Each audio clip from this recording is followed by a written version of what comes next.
Nabawasan na ang mga transaksyon sa online gambling nang alisin sa mga e-wallet ang mga link at icon nila. Gayunman, nagagamit pa rin ang e-wallet sa illegal online sugal at lalo pa umunong lumakas.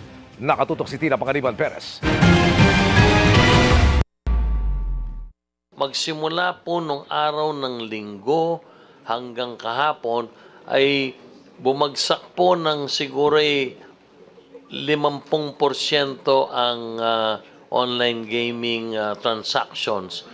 Ramdam agad, ayon sa Philippine Amusement and Gaming Corporation o PAGCOR, ang epekto ng utos ng Bangko Sentral na alisin ng mga e-wallet sa kanilang app at sites ang mga link at icon ng mga online gambling company.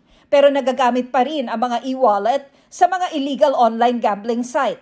Kung pupunta po tayo sa mga online gambling platforms, meron pa rin options to pay using the e-wallet. Yes, we have been monitoring it. Napansin po namin din, maski sa illegal, mas lalo pang lumakas, no? Nakukulangan ng isang kongresista dahil may report umanong nagsasabing mahigit 3 sa bawat 5 nagsusugal online ay edad 18 hanggang 40.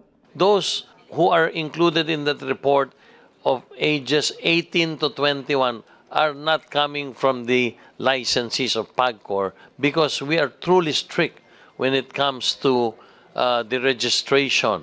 Ayon sa datos ng PAGCOR, pumalo sa hanggang 20 milyong Pilipino ang registered online gambler.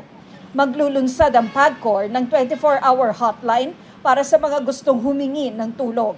Gagamit din ng artificial intelligence para matukoy kung lulong na ang mga naglalaro online. Pwede na pong ma-monitor or ma-track ang playing habits ng mga consumers.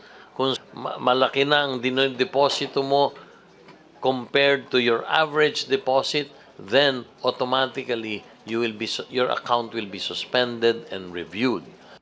Pero para lang yan sa mga legal na online platform. 60% pa naman sa mga nagpapasugal online na natatayaan ng mga Pilipino ang illegal ayon sa PAGCOR. Aminado ang PAGCOR na kahit nakikipag-ugnayan na ito sa PNP, NBI at Department of Information and Communications Technology, nahihirapan pa rin itong habulin ang mga illegal online gambling sites. Sa labas kasi ng bansa, ino-operate ng mga dayuhan ang mga illegal. Sa buong mundo, online gaming has grown exponentially the past maybe 2-3 years, and I attribute that to technology. Legal man o illegal, tuto lang ilang kongresista, kaya gusto ng total ban sa online sugal. The pervasive statement of the chair is that there's a big problem because of illegal online gambling. But Madam Chair, more so that we have legalized online gambling. Ang posisyon namin ay stricter regulation. Maski po sa magkaroon ng total ban, tuloy din po ang illegal gambling at ang masakit po ron ay lalong malululo ng Pilipino. Wala pong papasok na revenue talaga sa ating pamahalaan.